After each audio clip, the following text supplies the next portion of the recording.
오늘은 믿음에 대해서 같이 생각해 보겠습니다. 이제 세상적인 이성적인 믿음은 보고 믿는 것입니다. 그냥 확실하죠. 보지 않으면 안 믿고 보면 믿고. 그래서 우리 인간의 이성은 그렇게 할 수밖에 없습니다. 대부분 우리의 삶은 우리 땅에 우리들이 말하는 사회적인 믿음은 본 다음에 믿게 되는 것입니다. 성경이 말하는 믿음이라는 것은 좀 다릅니다. 듣고 믿는 믿음입니다. 나는 눈으로 못 보았습니다. 그런데 성경 말씀을 듣고 보니 2000년 전에 예수님이 나를 위해 십자가를 형벌을 대신 지시고 천국 문을 열었다는 얘기를 듣고 믿습니다. 그거는 듣고 믿는 믿음입니다. 베드로전서 1장 8절에 초대교회가 믿고 말할 수 없는 영광스러운 즐거움으로 기뻐한다. 이 우리 믿음의 목표인데, 그들은 이제 들었죠. 듣고 믿고, 그러니까 들은 다음에 믿고. 예수님에 대해서 그 당시 베드로전서 서신을 받은 사람들은 아무도 십자가를 본 적도 없고 예수님의 이적을 본 적도 없고 듣기만 했습니다. 그런데 들은 다음에 믿었습니다. 그랬더니 말할 수 없는 영광스러운 즐거움으로 기뻐할 수 있는 그 은혜를 또 성령께서 주신 거죠. 그래서 우리가 성경적인 믿음은 아무런 증거를 지금 본 것은 없습니다. 듣기만 했습니다. 하나님의 약속을 들었고 하나님의 말씀을 들었고 그것밖에 없지만 그것을 믿고 그것을 의지하고 신뢰할 때 하나님은 그 듣는 믿음 다음에 이제 이적을 행하시는 게 성경적인 그 믿음의 순서입니다. 당시 이스라엘 백성은 어느 나라보다 구약서부터 하나님의 이적을 많이 체험했습니다.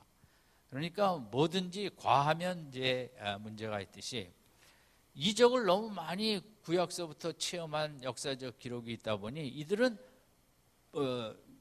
보면 믿겠다는, 이적을 보면 믿겠다는 이런 이제 그 마음의 구조가 좀 바뀐 것입니다. 그 좋은 게 아닌데, 예를 들면 출애굽기에 홍해를 가르고 10가지 재앙에 정말 애굽 당시에 섬기는 그런 신들 이런 걸 초토화시켰으면 광야로 나왔을 때 답답하고 목마르고 힘들 때 하나님의 약속대로 우리의 길을 인도해 주실 줄로 믿습니다.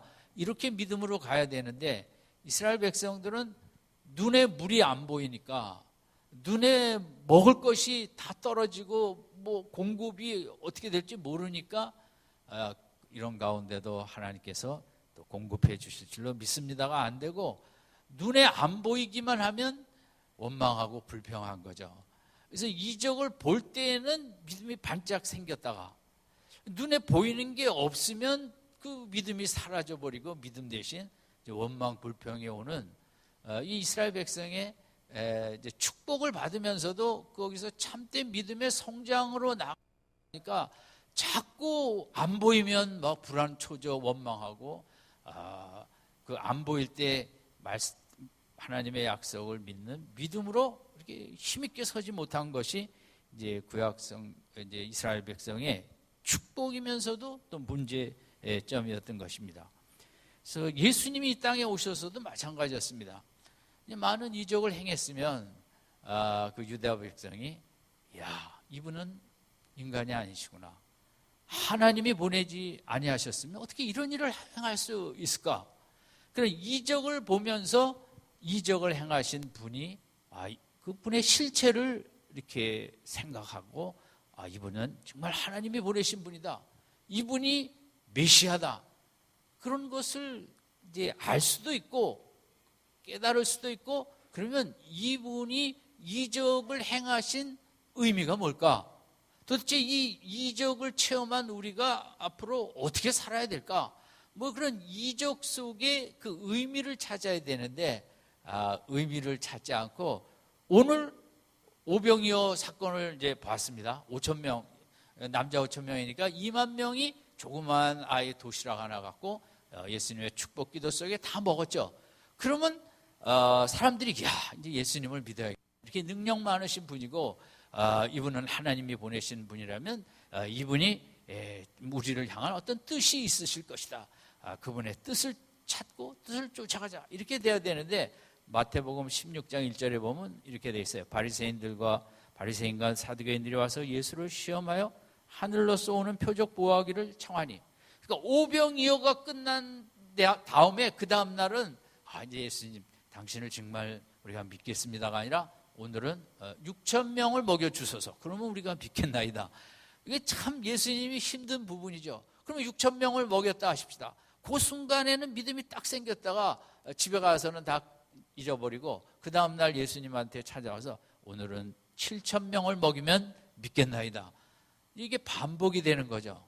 그러니까 예수님이 행하시는 그 표적, 이 본문에도 이제 표적이라는 단어를 썼는데 요한복음 2장에 가나안 포도주 사건 후에 예수님의 첫 번째 표적이라 그랬고 오늘 이적이 끝난 다음에 두 번째 갈릴리에서 행하신 표적이라 그랬어요. 표적은 영어로 사인입니다.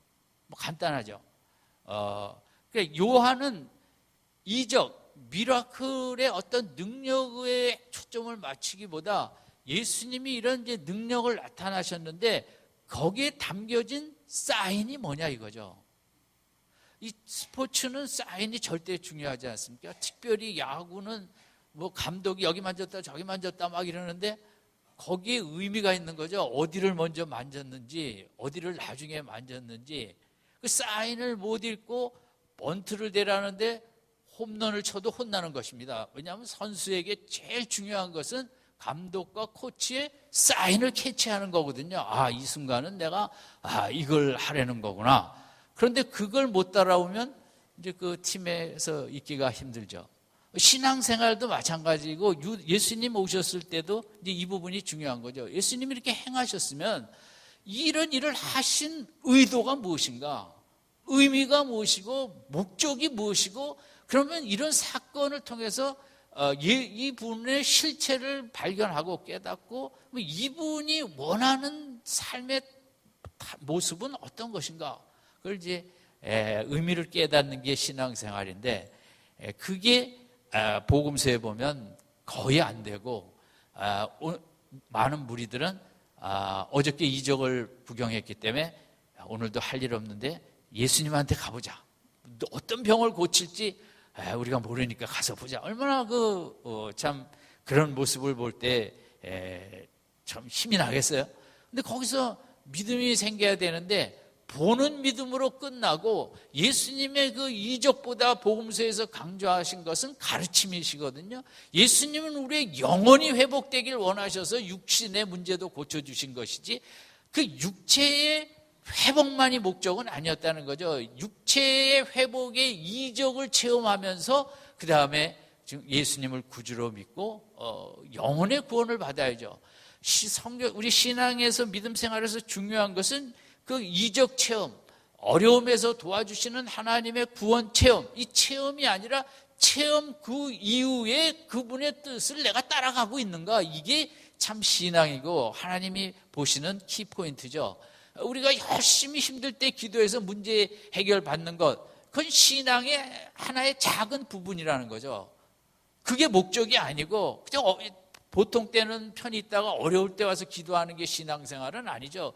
그것은 다른 데 가서도 그런 건 할 수 있죠. 하나님이 원하시는 것은 우리가 어려울 때 기도해서 하나님의 도우심을 체험했습니다. 그 다음 그 이후에 이런 정말 나를 사랑하시고 나를 구원하신 이 구세주 하나님, 이분을 내가 뜻대로, 이분의 뜻대로 살아가야겠다. 그 육체적인 세상적인 어떤 도우심을 받은 다음에 이제는 영적인 회복을 위해서 영적인 그 발걸음을 잘 걸어가는 게 이제 신앙의 믿음 생활의 핵심인데, 예수님 당시에 이제 이 부분이 예수님을 속상하게 했던 거죠. 아까처럼 종교 지도자들도 그렇게 이적을 보아놓고도 더 보여주소서, 더 큰 거 보여주소서, 보는 믿음이 되었다는 거죠. 오늘 교회 다니는 이제 우리들도 내 믿음이 보아야 믿겠느냐, 이제 아직도 연약한 믿음도 있을 거예요, 우리 주에. 이제 그 성경이 말하는 믿음은 보는 믿음에서 끝나지 아니하고 이제 듣고 믿는 믿음, 이것으로 나아가는 것이 우리 성경이 말하는 온전한 믿음이라고 할 수 있죠. 그래서 이적이 중요한 것이 아니라 이적 그 이후가 진짜 신앙생활을 얘기한다는 거죠. 내가 뭐 이런 체험을 했다, 아무 의미가 없을 수 있어요. 내가 그런 체험을 한 다음에 어떻게 살았다, 정말 하나님의 말씀대로 이렇게 살려고 몸부림치고 있다, 이게 중요한 거지. 내가 뭐 별의별 이런 대단한 걸 체험했다, 그런 간증은 자체는 아무 의미가 없는 거예요. 얼마나 많은 분들이 그런 거 체험한 다음에 엉터리로 살고 암에서 회복된 다음에도 또 옛날 모습으로 돌아가는, 이것은 이제 바람직한 게 아니죠. 연약한 인생이 그렇게 되기도 하지만 진짜 믿음 생활은 이적 그 이후죠. 하나님의 은혜 체험 그 이후 내가 어떻게 산 것이고, 보는 믿음이 아니라 이제 듣는 믿음으로 가는 거예요. 그래서 이제 오병이어 사건도 마가복음에는 이렇게 돼 있어요. 헤롯이 그냥 술잔치를 해요. 온 이제 그 대신들 모아놓고 술잔치를 하고, 거기서 뭐 그 자기 친딸은 아니려만 춤을 추라 그러고, 술에 취했으니까 소원이 뭐냐 그러니까 이 딸이 엄마한테 가서 세례 요한의 목을 원하나이다 하니까 이 왕이 또 그 약속을 쉽게 깨버릴 수 없으니까 그럼 가서 목을 쳐라, 이러는 그 정말 세상적인 잔치, 권력의 잔치, 그 욕심과 술에 취해서 이성을 잃고 막 말을 막 그저 본능대로 움직이고 하지 말아야 될 말을 하는 세상적인 잔치들은 오늘도 세상 술과 권력과 명예 속에 이루어지는 잔치들하고 이제 거의 비슷하죠. 그런데 마가는 그 사건 후에 바로 오병이어 사건을 기록했어요. 그 오병이어 사건은 뭐냐? 그것도 잔치예요. 앞에는 세상적인 육적인 술의 잔치였다면 그 뒤에 잔치는 영적인 하나님 나라도 잔치다. 하나님 나라도 잔치라는 거죠. 세상 나라가 이제 잔치를 좋아하듯이 하나님 나라의 잔치는 그렇게 자원이 부족해도 작은 아이가 자기가 먹을 도시락만 하나 드렸지만 그걸 갖고 수많은 사람이 기쁘게 먹고 배부르고, 그리고 또 그 먹은 다음에 주님의 말씀을 듣는, 그러니까 오병이어는 5,000명 남자가 2만 명의 사람이 먹었다는 데 핵심이 있는 거 아니냐, 것이 아니라 예수 안에 들어가면 그렇게 우리가 작은 것 속에서도 기쁨의 큰 잔치를 할 수 있다는, 예수 안에 큰 기쁨의 잔치, 천국 가면 더 큰 잔치, 이 땅에 살면서도 가진 것은 없을지라도, 오병이어밖에 없을지라도 예수를 믿을 땐 하루하루 날마다의 삶을 축제처럼 잔치의 삶을 살아갈 수 있다는 게 이 오병이어 그 표적이거든요. 그 기적의 의미, 사인이 바로 거기 있는 거거든요. 그런데 그 의미를 못 찾고 어제 5,000명 먹었으니까 마태복음 16장 1절에는 더 큰 거 하나 보여주셔서 그러면 믿겠나이다 하니 예수님이 얼마나 답답하시겠어요. 복음서에 소경에 눈 뜨는 얘기들이 많이 있죠.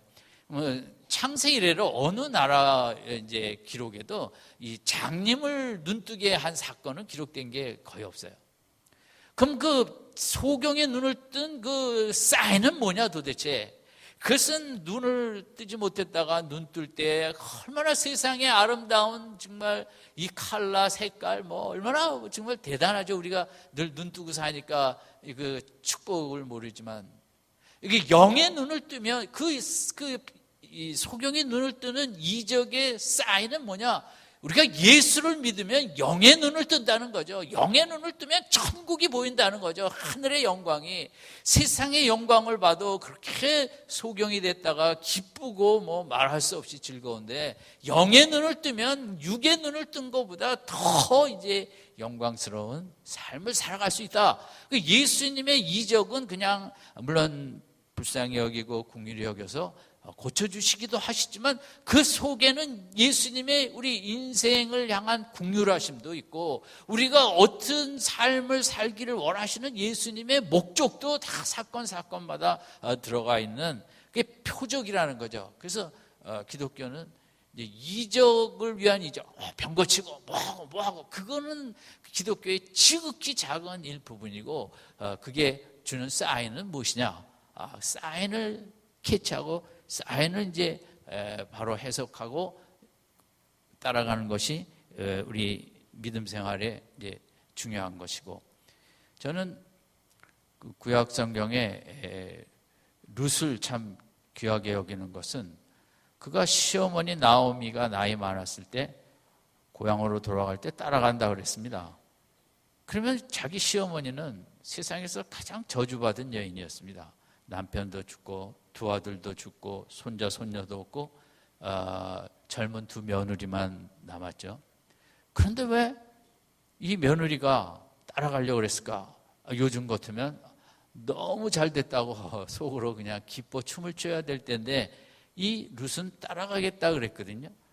벌 받은 그 시어머니를, 하나님으로부터 혹독하게 매맞은 시어머니를 따라가겠다 그런 거예요. 그것은 룻이 그 시어머니를 저주의 여인으로 보지 않고 하나님의 임재하시는 하나의 사인으로 본 거죠.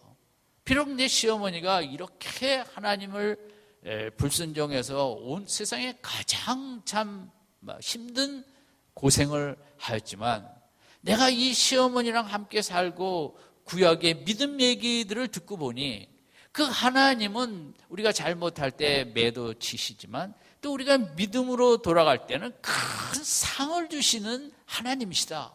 그래서 내가 오늘 시어머니를 볼 때 단순히 거기에 버림받고 저주받은 여인으로 내 사인으로 보는 것이 아니라, 이 며느리는 늙은 시어머니지만 그 미래에 하나님이 축복하실 영광의 사인으로 보는 거거든요. 그러니까 따라가는 거예요. 우리 기독교는 고난을 유익하게 해석을 하잖아요. 그게 제일 축복이죠. 이 고난이라는 것은 하나님의 사랑의 사인으로 보는 게 기독교거든요. 세상에 누가 그런 사인으로 보는 사람들은 없죠. 기독교의 축복이죠. 우리 교회 안에서도 힘들고 어려운 가정들 있죠. 우리가 쉽게 얘기하면 안 돼요. 기도는 그렇게 많이 하면서 왜 고생이 많나? 그건 하나님의 큰 계획이 계시기 때문에, 지금 내가 받는 어려움과 시련은 그 하나님의 큰 축복에 주실 사전 사인이라는 거죠. 아멘.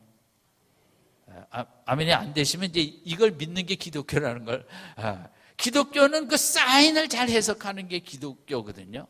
그런데 특별히 그 시련과 고난이라는 사인을 어떻게 잘 이해하는가?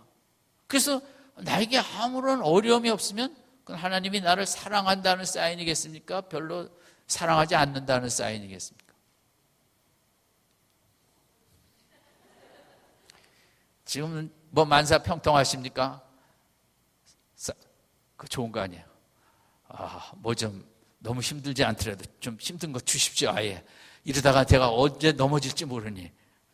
기독교는 세상의 그 사고 의식 체계와 정반대거든요. 그 사인이라는 그걸 바로 해석하는 게 이제 기독교라는 거죠. 그래서 이제 룻은 지금 벌받은 시어머니로 그렇게 사인을 보지 않았어요. 그 믿음으로 돌아가는 시어머니를 큰 상을 받을 사인으로 본 거거든요. 여러분, 내 자신이 지금 힘든 가운데 있다면 그게 무슨 사인이냐면 하나님이 앞으로 귀한 축복을 주실 사인으로 믿으시기 바랍니다. 그게 기독교의 핵심인 거죠. 예수님이 오늘 47절에 보면 이 왕의 신하면 상당히 신분이 높은 사람인데, 저쪽에서 가나까지 왔어요. 그러니까 가버나움에서 약 30km를 달려온 거예요. 그냥 얼마나 아들이 죽어가는데 뭐가 보이겠어요? 와서 47절에 예수님 앞에 고쳐달라고 거의 죽게 되었다 그랬어요. 그런데 예수님은 우리 48절 같이 읽죠. 시작. 예수께서 가라사대 너희는 표적과 기사를 보지 못하면 도무지 믿지 아니하리라.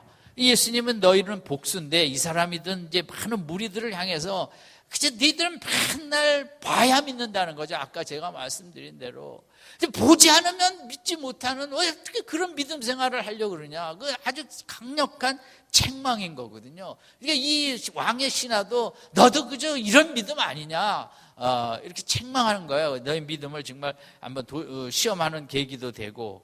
이런 그 48절은 예수님께서 그 당시 유대인의 전반적인 믿음의 분위기, 보면 믿겠다는, 더 큰 거 보여달라는, 오늘보다 내일 더 큰 거, 더 큰 거, 더 큰 거.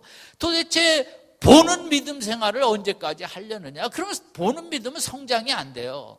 왜냐하면 이 감각으로, 육신의 감각만 의지하다 보니까 영이 성장을 안 하거든요.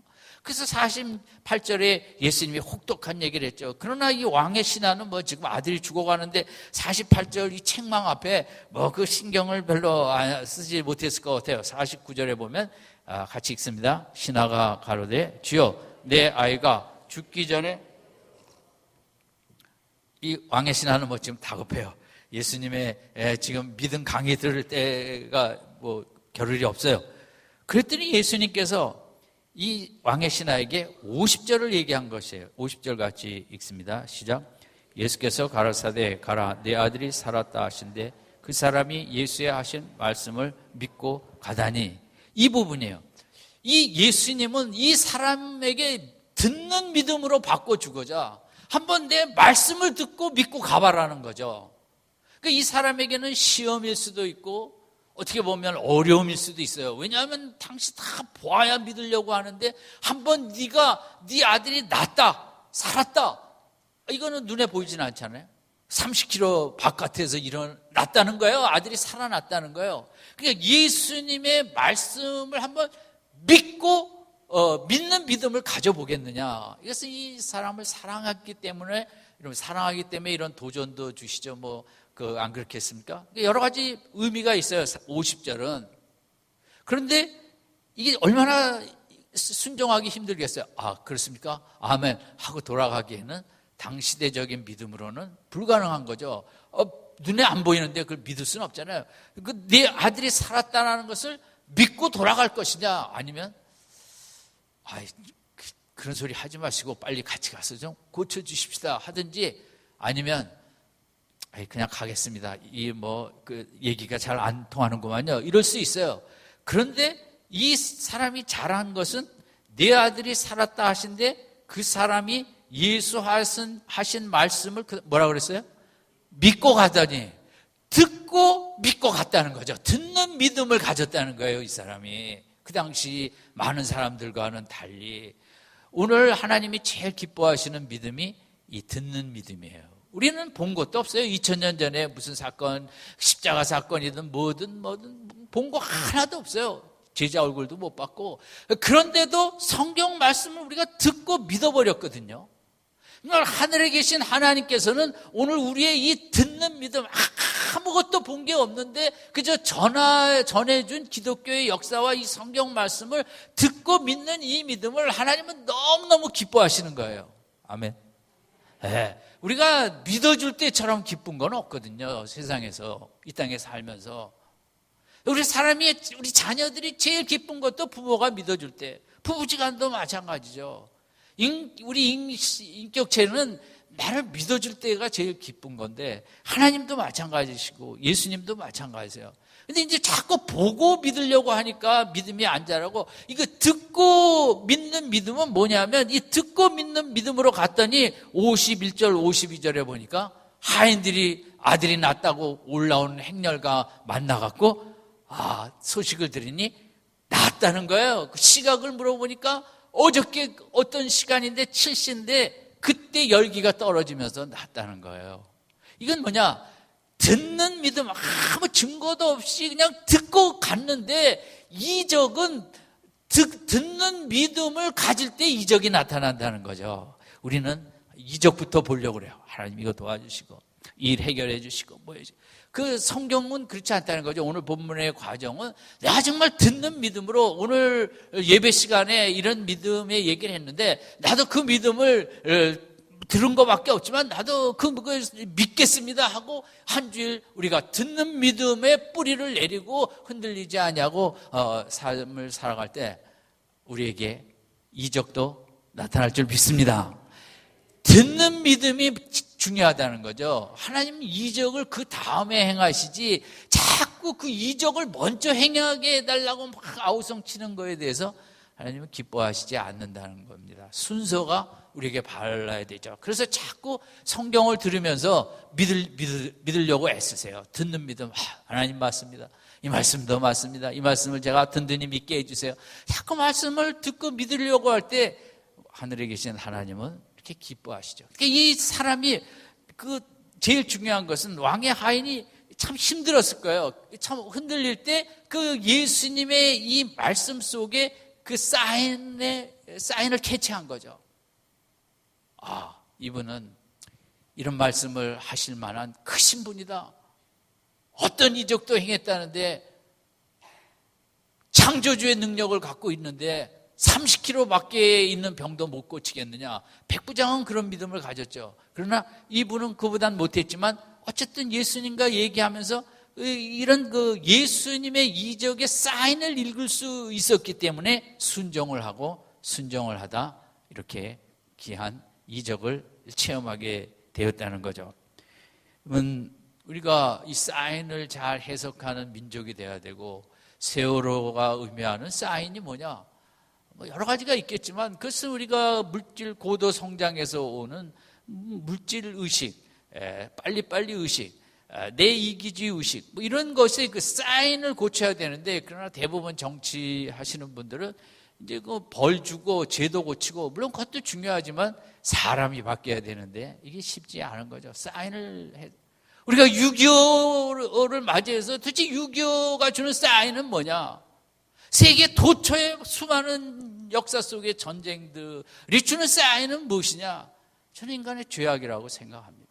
내가 옳다고, 내가 믿는 공산주의가 옳다고 그저 온 나라를 다 그냥 점령해서 공산주의 사회를 만들겠다고 그렇다고 전쟁을 일으켜갖고 이렇게 수많은 사람을 죽이고 나라를 반으로 가르고, 우리가 정말 많은 이 땅을 살아가면서 사상과 철학을 접할 때 물론 내가 참 이게 옳다고 믿을 수 있죠. 그러나 그걸 갖고 옆에 사람에게 이제 권면을 할 수 있지만, 강요도 아니고 가서 그냥 다 전쟁으로 쓸어버리고 이런 내 사상, 맞는 사상에 나라를 세우겠다, 이런 이것은 우리나라뿐만 아니라 스페인 내전도 그렇고 다 마찬가지겠죠. 어느 나라나. 제가 어저께 KBS에서 이제 에티오피아 군대 6.25 파병 특집을 1시간 하는 걸 봤습니다. 춘천에 가면 에티오피아 그런 군인들 기념관도 있는데 6,000명이 이제 우리 6.25 때 왔다는 거죠. 근데 왜 왔느냐? 도대체 그 나라가 우리나라랑 무슨 관련이 있어서 왔는가? 그러니까 너무 연관이 없다는 거죠. 물론 터키도 그렇겠지만. 근데 그때 에티오피아 황제가 이제 그 나라가 6.25 전에 이탈리아의 정복 속에 자유를 쟁취하느라고 너무 힘들게 전쟁을 하면서 이제 이탈리아를 몰아내고 자유국가를 세웠는데, 이 에티오피아가 영국의 도움을 많이 받았다는 거예요. 그러니까 이제 한 나라가 자유국가가 되는 게 이렇게 힘들고 이렇게 최고의 가치가 자유인데, 듣다 보니 이쪽 아시아 끝에 코리아라는 나라가 이 공산주의가 이 남쪽의 모든 자유를 말살하려고 전쟁을 일었다는 소식을 듣고, 우리도 그런 도움을 받은 나라로서 대한 코리아라는 나라가 자유국가를 지켜내는데 우리가 도와주자. 그래서 왔대요. 정말 자유라는 인류 최고의 보편 가치 중에 하나인 이것을 우리가 이렇게 힘들게 쟁취하고 누리는데 남의 나라도 도와주자. 도대체 그 황제는 얼마나 정말 훌륭하신 분인지 말할 수가 없고, 6.25 때 죽은 전사자들도 유럽이나 이런 데 보면 예배당 밑에다가 이렇게 이제 관을 모시기도 하잖아요. 그러니까 6.25 전사자들의 것을 다 거기 황제랑 함께 할 정도로 그가 병사들에게 최정예 부대를 파견하면서 이래 죽을 각오로 싸우라다면 하지만 그 절대 총알을 가슴으로 맞을지라도 등으로 맞지 마라. 등으로 맞는 건 도망가다 맞은 것이다. 그래, 야 세상에 그건 뭐 살아 돌아오라 그래야지 총알을 등에 앞으로 가슴으로 맞고 싸우라는 그런 게 말을 할 수 있겠어요? 정말 대단하죠. 근데 이 나라가 71년에 사회주의 공산주의 국가로 됩니다. 그 정권이. 그래갖고 또 6.25 때 참전한 사람들이 전부 반동분자로 아주 곤욕을 치르다가 역사라는 게 참 그렇죠. 91년도에 다시 이제 민주주의를 회복해서 이제 그 참전 용사들이 이제 그나마 이제 이렇게 살고 있다는 거죠. 이 군대가 정예부대이기도 하지만 6.25 때 진 적이 없다는 거죠. 그리고 이 중공군들이 제일 무서워한 부대였다는 거죠. 시꺼먼 사람들이 막 날렵하게 싸움도 잘하니까. 저희 초등학교 때만 해도 아프리카 사람은 다 식인종으로 알았거든요. 그런데 그 중공군이 이 에티오피아 군대를 식인종이라고 그랬대요. 그렇게 무서워하고 막 참 우리가 인생을 살면서 여러 가지 사인을 이제 뭐 직업에 따라 사업하는 분들도 그 사인을 잘 해석해줘. 지금 어떻게 어떤 쪽으로 가야 되는지 정치하는 분들도 지금 시대적인 그런 사인을 잘 받지 못하면 나라가 한순간에 정말 구렁텅이에 빠지는 거죠. 뭐 중남미니 뭐 세계 필리핀이니 많은 역사들은 그거죠. 근대사에서도 사인을 잘 모르다가 그냥 한순간에 주저앉는 것은 세계 역사도 그렇고 나라도 그렇고 우리도 기업도 그렇고 우리도 그럴 거죠. 사인을 잘 알아요.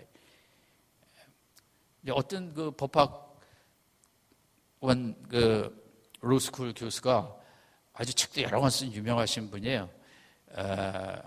지금도 교수하시는 분인데 그분이 책에 이런 글을 썼어요. 아이가 사춘기 들어가더니 너무 힘들게 한다는 것입니다. 학원도 안 보냈대요. 싫다고 그래서. 네 마음껏 자율적으로 살라. 근데 중학교 들어가더니 엄마 아빠처럼 찌질하게 안 살겠다 그러면서 반항을 하고 힘들게 하는데 도대체 그냥 감당이 안 되더래요. 그래서 이제 그 같이 연구하는 어떤 이제 교사에게 물어봤대요. 여자 교사에게. 아이가 비슷한 또래라. 그랬더니 이제 A 교사가 하는 말씀이, 여러분 제가 조금 경건치 않은 단어를 사용할 테니까 양해해 주시기 바랍니다. 사람은, 요 교사의 말은 학교 선생님 하시니까 더 많이 느꼈겠죠. 이 땅에 태어날 때 물론 재능과 은사와 이런 것도 태어나지만 이 땅을 살면서 이렇게 지랄할 양도 갖고 태어난다는 것입니다. 그러니까 한평생을 살면서 그 양이 있다는 거죠. 제가 단어를 반복하긴 뭐하니까 아닌데 그게 지랄 총량의 법칙이라는 거죠. 그래서 사람들은 그걸 할 만큼 하고 가야 된다는 거죠. 근데 어떤 아이들은 그 사춘기 때 그걸 거의 100% 하는 아이도 있다 보니까 이제 100% 그걸 하니 부모가 뭐 정말 견디기가 말할 수 없죠.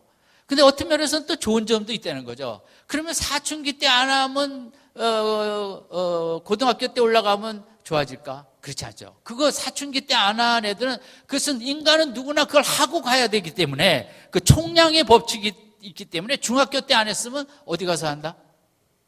고등학교 가서 한다는 거죠. 좋아할 거 하나도 없는 거죠. 중학교 때 우리 아이 착하다고. 근데 고등학교도 그걸 안 해요. 총량의 법칙을 무시하고 착하게 자라요. 그러면 어디 가서 할까요? 대학교 가서 하죠. 근데 대학교 가서도 그걸 안 해요. 우리 아이는 날 닮아 이렇게 그냥 다 없어졌나 보다. 그러지 말아요. 직장 생활 가서 그거 하는 거예요. 뭐 그 직장 가서도 안 하면 어디 가서 할까요? 결혼해서 하는 거예요. 여러분 중에 혹시 지금 남편이 그 지랄 총량의 법칙 따라 아직도 뭔가 속삭이는 게 있다면 아직 그 양을 다 채웠다, 못 채웠다? 못 채웠다. 그 사인을 봐야 돼요. 우리 남편이 못되고 이게 뭐 그런 게 아니에요. 그 인간은 그걸 다 총량을 하고 가야 되는데 젊어서 못하다 보니까 결혼해갖고 아내한테 그걸 나머지를 쏟아부으니 그게 괴로운 거죠. 이건 뭐 학설은 아니고 이제 그 교사분이 그래서 밤마다 둘이 이제 가끔 만나면 이 총량의 법칙을 갖고 끝났어, 안 끝났어, 아니 아직 다 안 채운 거 어때? 이렇게 되는 거죠. 사인을 볼 줄 알죠. 여러분 지금 자녀들이 힘들게 하고 있습니까? 그래, 더해라, 더해, 빨리 해라. 결혼해서 그랬다간 쫓겨날 건데 지금 다 하고 가라. 근데 또 문제는 뭐냐면 안 하는 것도 문제인 거예요. 이 착한 거. 다 속으로 쌓는 거거든요. 이게 더 문제예요. 그래서 여러분 가정에 자녀가 너무 착하면 오늘부터 그걸 할 수 있도록 총량을 발휘할 수 있도록 욕도 하고 뭣도 하고. 지금 우리나라 아이들은 뭐 세계 최고로 불안하고 분노가 가득한 거예요. 길은 뭐 공부밖에 없다고 어려서부터 학원으로 삥삥 돌리고, 강남의 학원에 가면 모든 학생들이 거의 엄마 아빠라고 얘기를 안 하고 대부분의 개 그다음에 쌍 도대체 학원에서 그렇게 욕들만 한다는 거죠. 누구를, 엄마 아빠를. 그래서 그냥 누르고 여기 가고 저기 가고 공부하고 성적하고 뭐하고 너무 저기 한 거예요. 근데 그걸 너무 누르면 이제 착하다고 표현하면서 위로를 받는데 그건 절대 더 무서운 거죠. 오히려 오늘 집에 돌아가셔서 시간을 내갖고 던질 만한 거, 부실 만한 거 갖다 드리고 좀 마음껏 뭐를 해봐라. 내가 다 받아주겠다. 그걸 해야 고등학교, 대학교 가서 잘 지내지. 여러분 그 안 했다고 대학교 가서 그러면 얼마나 속상하겠어요. 여러분 결혼해갖고, 여러분 결혼한 게 끝이면 제일 좋을 것 같아요. 저도 결혼한 다음에 그렇게 하면 도대체 어떻게 감당을 하겠냐고요. 그러니까 이 사인 얘기하다 보니까 이렇게 된 건데, 여러분 우리가 세상의 사인을 잘 봐야 되고, 예수님도 그 이적의 그 사인을 못 보면 예수를 제대로 믿지도 않고 보는 믿음으로 살다 지옥으로 가는 거죠. 듣는 믿음이 돼야 된다. 듣는 믿음의 이 결과가 왜 중요하냐면, 우리 53절 같이 읽겠습니다. 시작. 아비가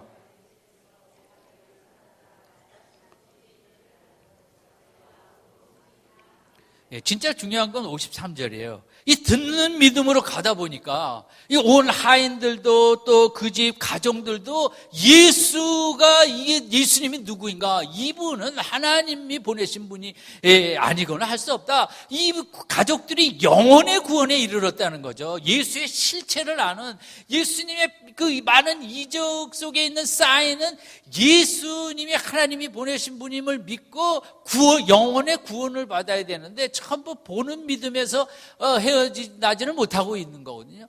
오늘 본문에 제일 예수님께서 왜 50절에 가라 내 아들이 살았다, 이런 그 듣는 믿음의 도전을 주셨는가? 듣는 믿음을 가져야만이 순종하다 보면 53절에 가족이 그렇게 같이 일하는 하인들도 영광스러운 영혼의 구원에 이르게 되고, 이런 구원을 받은 사람들을 통해 하나님께서는 또 하나님 나라의 일을 펼쳐내시는 가장 큰 축복은 이 죽은 아이가 살아나는 것보다 53절이 진정한 예수님이, 하나님이 우리에게 주시기를 원하시는 축복인 줄로 믿습니다.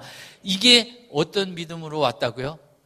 듣는 믿음으로 온 거예요. 복잡한 거 없어요. 공부하는 믿음으로 온 게 아니에요. 신학교 가서 그냥 듣는 믿음으로, 예수님의 말씀이니 내가 들은 대로 믿겠다. 그 듣는 믿음이 그렇게 위대한 거예요. 여러분 오늘 설교 말씀이든 오늘 읽은 우리의 성경 말씀이 자꾸 귀에서 들리며, 나도 백부장 왕의 신하처럼 가라 내 아들이 살았다, 가라 이번 주도 내가 네 인생을 책임진다, 아멘, 그런 음성을 듣고 하나님 이 한 주간도 내가 너와 함께한다, 아멘, 그 들은 믿음으로 이 한 주간을 살아나갈 때 하나님께서 이적도 나타내 주실 줄 믿습니다. 보고 믿겠다는 믿음은 성장도 안 되고 아무것도 안 되고 그거는 더 비참한 거예요. 우리가 눈으로 본 건 없지만 이렇게 듣는 믿음으로 나아가 우리 가정에도 더 큰 역사가 나타나고, 우리가 이럴 때 사회적으로도 더 귀한 일들을 나타내는, 우리 오늘 왕의 신하의 가정에 나타났던 이 아름다운 역사가 우리 가정마다 충만하시기를 주님의 이름으로